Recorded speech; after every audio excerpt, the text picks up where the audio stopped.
Olá, um abraço forte, amigo ouvinte, e muito obrigado por acessar o meu vídeo. Bom, vamos continuar a investigação teológica do suposto pecado de Adão. Agora é a parte 4, ok? Agora quero que você preste bem atenção nos raciocínios que eu vou colocar nesse vídeo, ok? Beleza. A árvore do conhecimento do bem e do mal e o aviso de Deus. Né? Vamos então para Gênesis capítulo 2, versículo do 8 ao 17. Que diz assim: E plantou o Senhor Deus um jardim no Éden, na direção do Oriente, e pôs nele o homem que havia formado. Do solo fez o Senhor Deus brotar toda sorte de árvore agradável à vista e boas para alimento, e também a árvore da vida no meio do jardim, e a árvore do conhecimento do bem e do mal. E saía o rio do Éden para regar o jardim, e dali se dividia, repartindo-se em 4 braços. O primeiro chama-se Pison, é o que rodeia a terra de Havilá, onde há ouro. O ouro dessa terra é bom. Também se encontra lá o bidélio e a pedra de onix. O segundo rio chama-se Gion, é o que circunda a terra de Cuxi. O nome do terceiro rio é Tigre, é o que corre pelo oriente da Assíria. O quarto é o rio Eufrates. Tomou, pois, o Senhor Deus ao homem e o colocou num jardim do Éden para cultivar e guardar. E o Senhor Deus lhe deu esta ordem: de toda a árvore do jardim comerás livremente, mas da árvore do conhecimento do bem e do mal não comerás, porque no dia em que dela comerdes, certamente morrerás. Gênesis capítulo 2, versículo 8 ao 17. Caro ouvinte, esse aviso de Deus sobre não comer de um fruto proibido da árvore do conhecimento do bem e do mal foi um teste de fidelidade. Segundo a maioria dos cristãos, sim, e ao mesmo tempo um alerta do perigo de uma possível tentativa de um ser maligno se aproveitar da inocência do homem. Mas não é o que parece. É mais fácil se dizer que a árvore do conhecimento do bem e do mal que Deus supostamente colocou no jardim edênico teria sido mais um marapuca do que um teste de fidelidade. Primeiro, como uma divindade onisciente iria testar algo que já saberia o resultado? Aceitando que Deus nunca falha e sabe de tudo, é onisciente e nada seja impossível para o mesmo, por que então, nesse caso, não criou o homem perfeito sem ser uma espécie de cobaia? Por que não foi possível criar o homem sem a necessidade de plantar a árvore da ciência do bem e do mal? Se ele criou o homem com todas as emoções, pensamentos, sensações e sentimentos, por acaso o mesmo não saberia da fidelidade ou não do homem? Por que então não criou algo mais seguro, uma criatura mais precisa, né? Se testou algo, foi porque teve dúvidas do que fez. Nesse caso, criou Deus algo que abriu possibilidades de falhar, tanto que supostamente falhou, né? E não criou algo absolutamente seguro. Testar é fazer experimento, mas o experimento só é feito por alguém que não tem 100% de absoluta certeza daquilo que faz, né? Um teste é feito por alguém que pode errar e também feito por alguém que não acerta na primeira. Se não pode acertar na primeira, logo esse alguém não pode ser infinitamente perfeito. E segundo a Bíblia, Deus errou na primeira. Criar algo para ser testado é criar algo duvidoso. Deus duvidou da sua própria criação? Cadê a sua infalível segurança? Por acaso essa divindade não tem absoluta certeza daquilo que faz? Deus pode ser surpreendido? Alguma coisa pode ser novidade para ele? A não ser que as intenções dessa divindade não teria sido criar algo absolutamente perfeito e preciso de forma infalível dentro de seus desígnios. Se Deus testasse algo, seria porque esse algo teria a possibilidade de falhar, contrariando os seus propósitos e surpreendê-lo. Então, nesse caso, os cálculos de um Criador não seriam perfeitos. Uma divindade criadora e projetora não poderia ser infinitamente perfeita se fosse decepcionada por sua criação. Logo, a mesma teria uma limitação em seu conhecimento, ou desclassificando como autoridade máxima de todas as coisas. Alguém que tem conhecimento infinito de tudo não precisa fazer experimento algum. Tudo que um ser perfeito cria dá certo. Nada dá errado com suas intenções e seus propósitos. A invenção de um ser ou divindade infinitos em conhecimento é uma invenção infalível e extremamente segura, de tal modo receber total credibilidade por parte de seu autor. Né?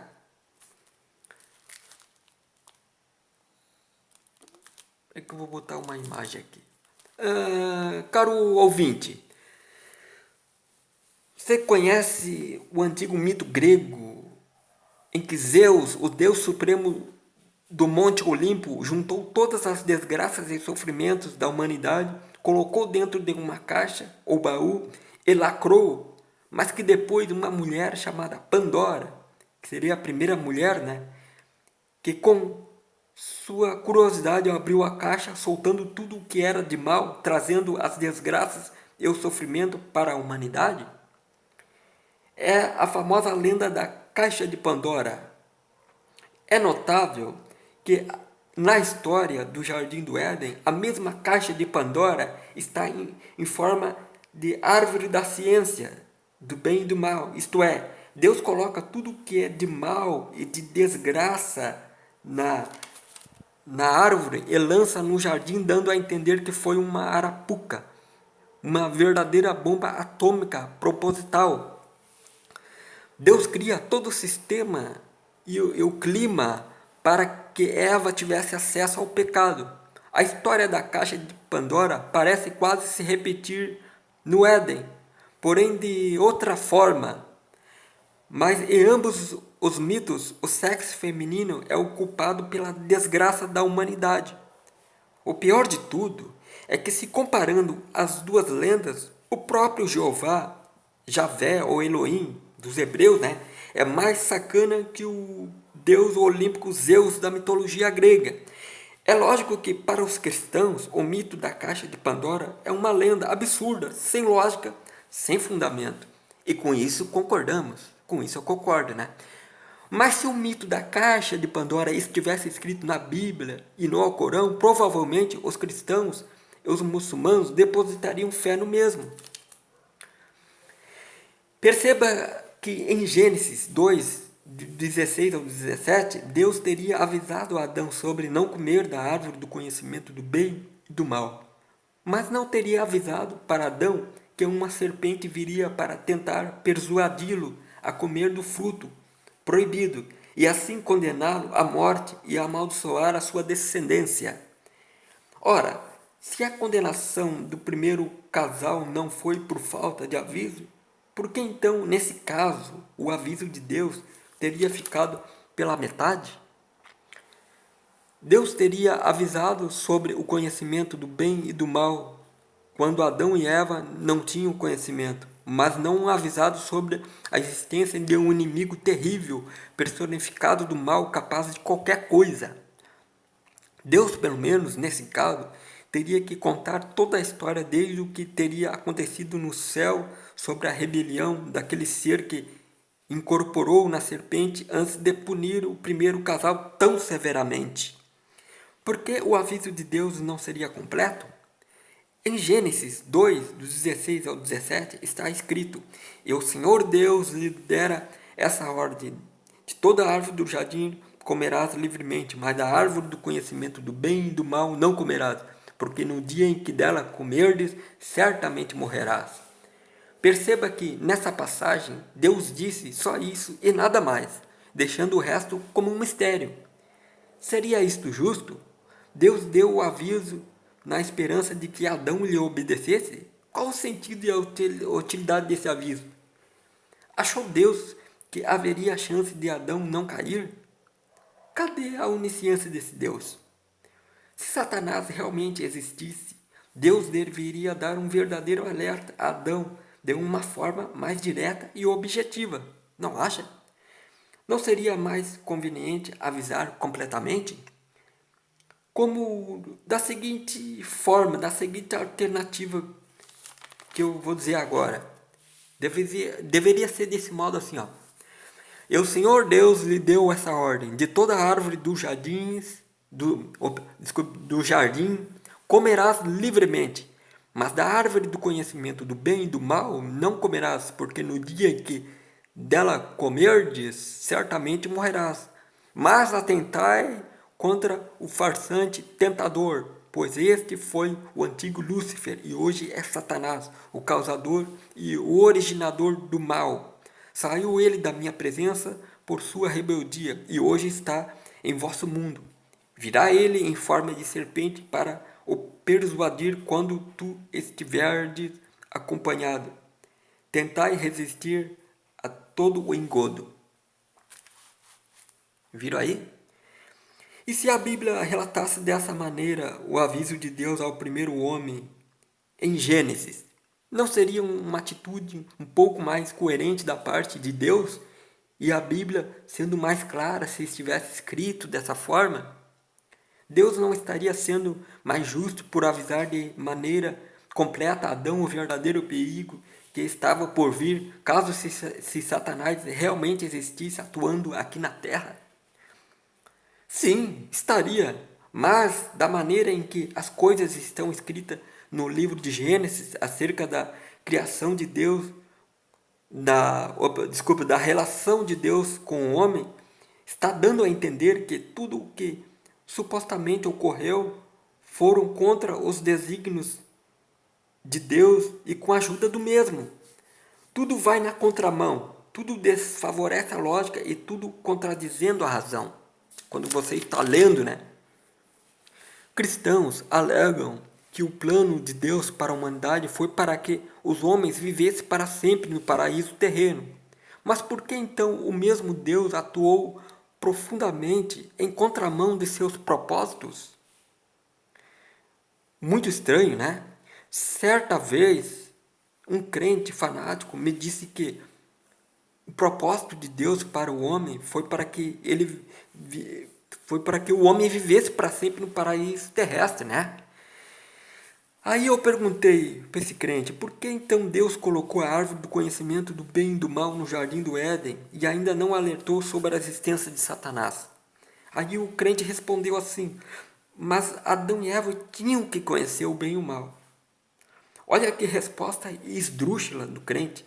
Primeiro diz que Deus preparou o jardim do Éden para o homem viver para sempre num paraíso terrestre, né?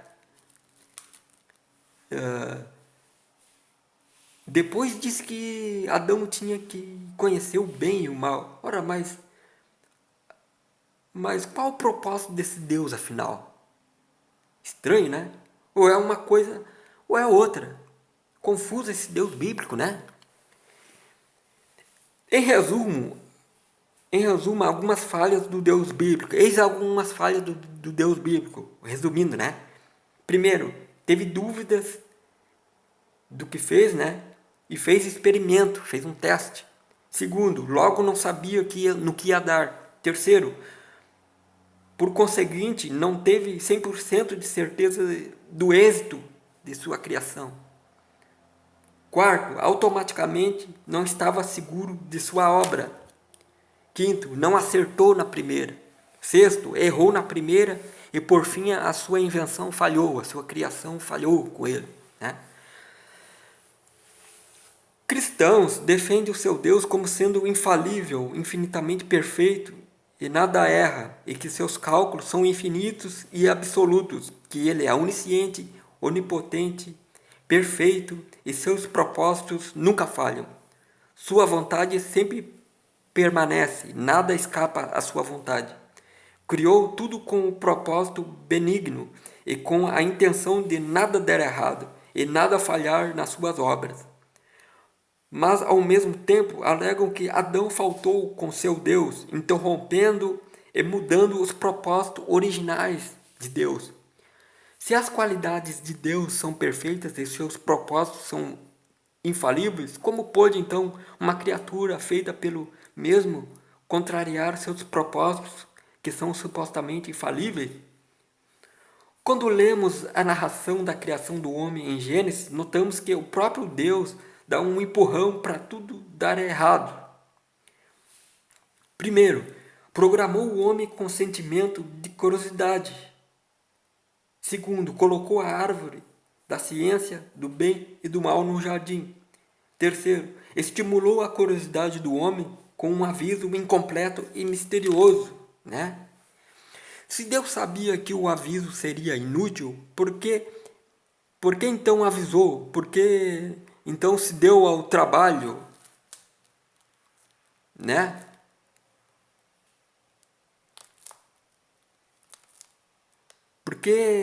Mas se o aviso foi na esperança de sua criação lhe obedecer, então cadê a onisciência desse Deus?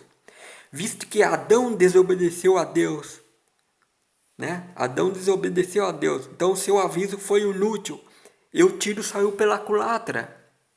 Porque, em sentido literal, se Deus não houvesse avisado, haveria a possibilidade de Adão faltar com Deus e o resultado da desgraça seria o mesmo, né? A lei das probabilidades diz que sim, que isso seria possível. Então, qual o sentido racional do aviso? Na forma literal, é impossível encontrar uma resposta infalivelmente lógica para isso aí, né? Não tem como você encontrar uma lógica.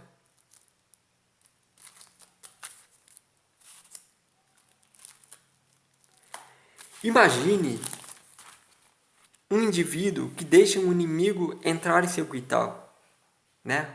Um indivíduo, um pai, né? Esse mesmo indivíduo tem uma filha menininha. Então esse pai enche a sala de sua casa de brinquedos para a sua filhinha, né? E no meio da sala de brinquedos coloca um enorme urso de pelúcia, muito lindo, que se destaca entre os brinquedos. Uma sala como essa que você está vendo aí, só que com um urso lá no meio, assim, né? Um urso de pelúcia muito lindo. Porém, esse urso tem uma granada dentro, né? Que o próprio pai colocou. Uma granada com um pino da bomba mais ou menos na boca do urso, assim, do lado de fora. Esse pai dá um alerta para a filhinha inocente, dizendo o seguinte: filha, de tudo quanto é brinquedo, pode brincar no meio dessa sala, menos o urso de pelúcia grandão, que o papai colocou ali, né? Aquele não deve brincar porque é perigoso. Então o pai oculta o perigo real dentro do ursinho e ainda deixa o mesmo perigo no meio dos brinquedos da filha. Acontece que o risco de sua filha desacatar a sua ordem e puxar o pino da granada dentro do urso seria muito grande, porque o pai excita a curiosidade da filha. Esse aviso do pai não teria sentido algum. Não poderia se chamar de um teste ou um alerta de segurança. E o risco aumentaria ainda mais com a presença do sujeito inimigo do pai da menininha infiltrado dentro do quintal. A possibilidade de o inimigo persuadir a criança a mexer no urso e ativar a bomba seria quase certeira, né? O sujeito cruel diria mais ou menos assim: ei, menina, pode brincar com o urso grande, mexa no urso e que ele é legal. E a menina diz: não, meu pai me avisou para não mexer porque é perigoso. E o sujeito responde, né? O sujeito ele é tentador. Ele responde assim: não, não é não. Pode brincar sim. Pode brincar com o urso, sim, é bonito. E o seu pai não quer que você mexa com o urso porque tem medo que você estrague, né? Ele vai inventar uma para persuadir a menina. Aí a menina persuadida, né, brinca com o urso e ativa a granada que está dentro do urso e se explode, morre, né? Seria racional da parte de um pai cuidadoso colocar uma granada dentro de um urso de pelúcia e deixar no meio de um monte de brinquedos da filha e ainda permitir que um sujeito, um inimigo seu, entre dentro de seu quintal, de sua casa, sabendo do grande risco? Seria um pai amoroso?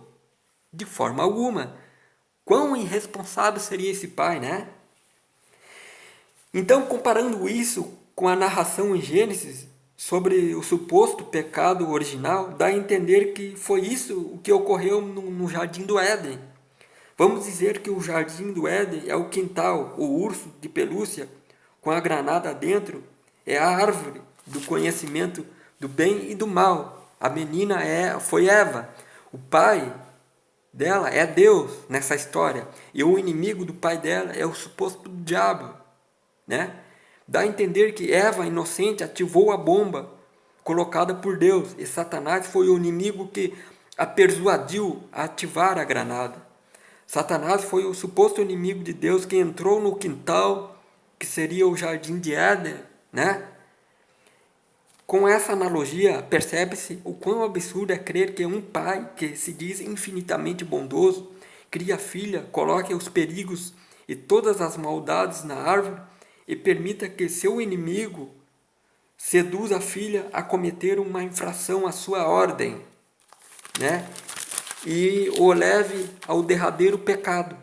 Os cristãos querem que as pessoas acreditem em algo dessa espécie, sem nexo, sem coerência. Querem que aceitamos um Deus que foi cúmplice de Satanás, ou seja, que colaborou com as intenções de um suposto inimigo dele próprio, facilitando a perdição da humanidade. Quer dizer, ele preparou o terreno para tudo dar errado com a criação, né? Diferença de capacidade. A capacidade de um primeiro casal humano recém-criados, né, por uma divindade infinita e perfeita, seria infinitamente inferior à capacidade de seu Criador, mesmo que o primeiro homem e a primeira mulher fossem criados perfeitos, né?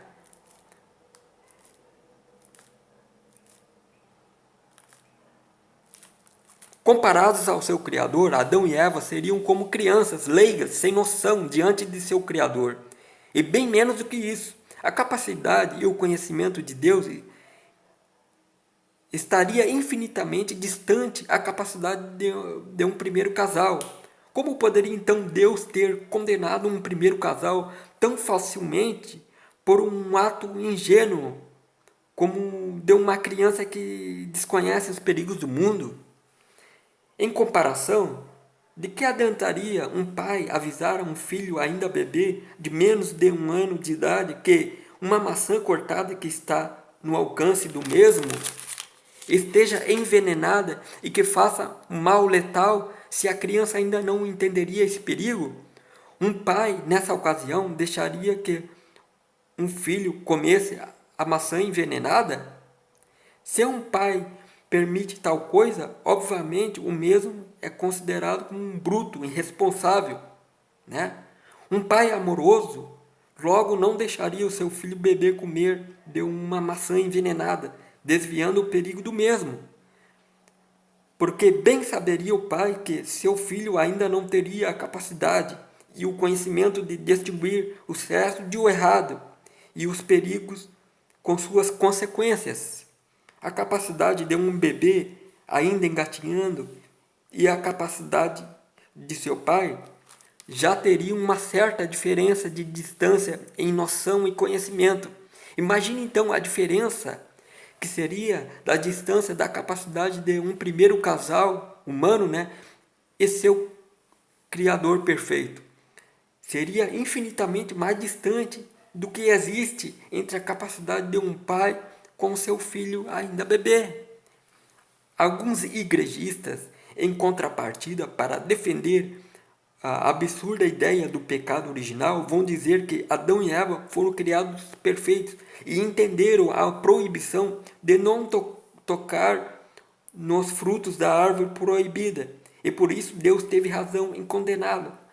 Mas se eram perfeitos, por que pecaram tão ingenuamente por uma coisa tão simples de fazer, que seria de não comer do fruto, na qual até mesmo um ser humano imperfeito seria capaz de entender? E igrejistas dizem que os mesmos foram enganados por um suposto diabo, e segundo os cristãos eloquentes, o ser humano foi criado para humilhar o tal diabo, Satanás, né?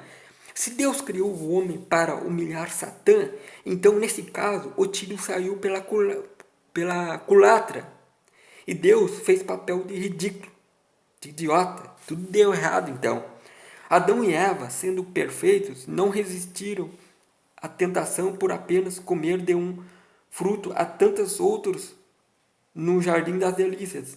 Mas segundo a Bíblia, Jó, que assim não era perfeito e herdeiro do pecado de Adão, conseguiu resistir a Satanás, suportando todas as desgraças. Dá para entender a Bíblia, né? Onde está a árvore? Né? Onde está a suposta árvore do conhecimento do bem e do mal, da ciência do bem e do mal atualmente? Foi arrancada, retirada por Deus? Que fim se deu da árvore com a árvore? Né? No versículo 14 do capítulo 2, lemos o terceiro e o quarto rios, né? O rio Tigre e o rio Eufrates. O rio Tigre até hoje é um grande curso de água junto ao rio Eufrates e corre desde as montanhas de Anatólia através do atual Iraque, né? O rio Eufrates é o mais longo rio da Ásia Ocidental. Percebe-se que esses rios ainda existem, estão situados nessas regiões da Ásia até hoje, né? Sendo que esses rios estão até hoje lá no Oriente. Então, cadê a árvore do conhecimento do bem e do mal, que fazia parte do mesmo conjunto edênico? A partir do versículo 10 até o 16 do capítulo 2 de Gênesis, vemos na narração que dá a entender que esses rios pertenciam ao paraíso edênico para regar os supostos jardins. Mas essa árvore que se destaca na Bíblia como uma árvore especial e sagrada, onde está? Essa árvore não deveria ser uma árvore mágica, especial, que deveria estar lá no Oriente até hoje para provar que a Bíblia é realmente verdade? Não deveria hoje turistas do mundo inteiro visitarem essa árvore imortal e eterna para todos terem a certeza de que o pecado de Adão foi verídico? Não deveria Deus ter deixado a suposta árvore do conhecimento do bem e do mal para que ninguém duvidasse da sua santa palavra na Bíblia, né? Suposta, né? Já que os cristãos dizem que o seu Deus quer tanto a salvação do homem? E se essa árvore realmente existisse e ainda estivesse lá nessas regiões destacadas na Bíblia? Caso Adão obedecesse ao suposto aviso divino, a árvore da ciência do bem e do mal ainda estaria no Oriente? Supondo que sim, e todos vivessem para sempre, e alguém curioso provocasse, desculpa aí, alguém curioso provasse do fruto dessa árvore. E se depois de ter gerado toda a população do globo terrestre, o próprio Adão ou a própria Eva provassem do fruto dessa árvore, o que aconteceria e como seriam as coisas? Novamente eu digo, o caso do pecado original tomado no sentido literal traz questionamentos insolucionáveis. Então, tudo se trata de um simbolismo, não foi nada literal, né? Podemos dizer que comer do fruto significa dar um passo para um degrau evolutivo mais elevado na escala da evolução da raça humana, descobrindo os segredos da ciência e da tecnologia e distinguir o certo do errado. Subir na escala da evolução é uma lei para todos os seres inteligentes de todos os mundos, de todos os universos. Quando o homem sobe degraus na escala evolutiva da espécie, está tendo acesso ao conhecimento de coisas novas e chegando cada vez mais perto de entender de forma gradual o ser gerador do multiverso, né? A possível energia cósmica que projetou todos os planos de existência, o possível criador que as religiões chamam de Deus, né? A proibição dada por Deus ao comer do fruto simboliza que era impossível ao homem primitivo em estado de inferioridade na escala evolutiva entender as novas noções de ciências para ter acesso e entender essa força cósmica que causou a existência do cosmos, né? Esse suposto ser que criou todas as coisas, né? É um simbolismo que significa dar um passo evolutivo, uma nova era para a evolução da espécie, né? Não significa nada de literal ali. O literalismo só traz confusão no raciocínio. E ao contrário da forma simbólica. A forma simbólica tudo se justifica, né? Todos os mitos que se desenvolveram nas culturas de toda a parte da Terra na infância da humanidade têm seu sentido filosófico profundo, né? Tudo se justifica no sentido filosófico, né? Por isso que tem muitos absurdos na Bíblia que não dá para engolir, né? Não dá para... Então, eu vou ficar por aqui, né, nessa parte. E o caro ouvinte aí, então se inscreva no meu canal, né? Dê a sua opinião, dê um joinha aí, né? Divulgue meu vídeo, né? E muito obrigado por acessar o meu canal, o meu vídeo. E até mais ver o próximo vídeo. Vamos partir para a próxima. Muito obrigado. Tchau, tchau.